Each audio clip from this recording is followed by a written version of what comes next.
İki ötre. İnce harfleri ün, kalın harfleri un sesiyle okutur.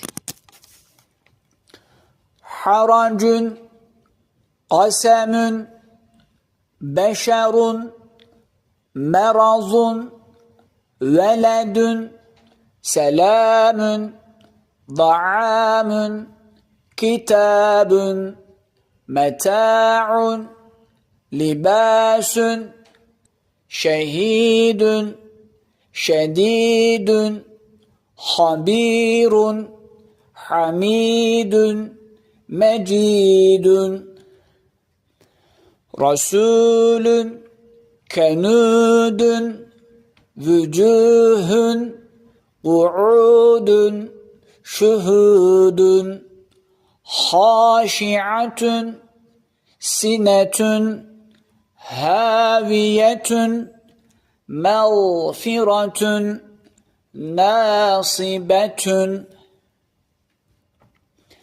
la te'huzuhu sinetün ve la nevmün, vallahu semi'un alimun.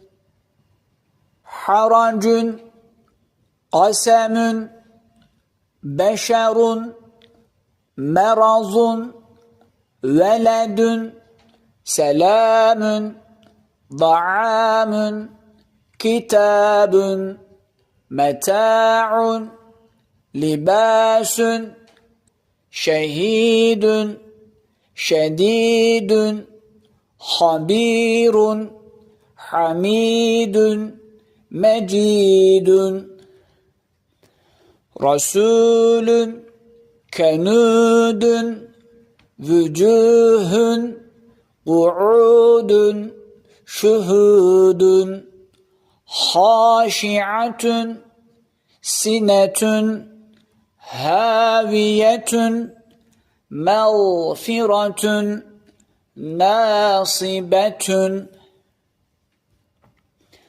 la te'huzuhu sinetün ve la nevmün, vallahu semi'un alimun. Haracun, qasemün, beşerun, merazun, veledün, selamün, da'amün, kitabün, meta'un, libasün, şehidün, şedidün, habirun, hamidün, mecidün, rasulün, kenudün, vücuhün, ku'udün, şuhudün, haşi'atün, sinetün, haviyetün, mağfiretün, nasibetün,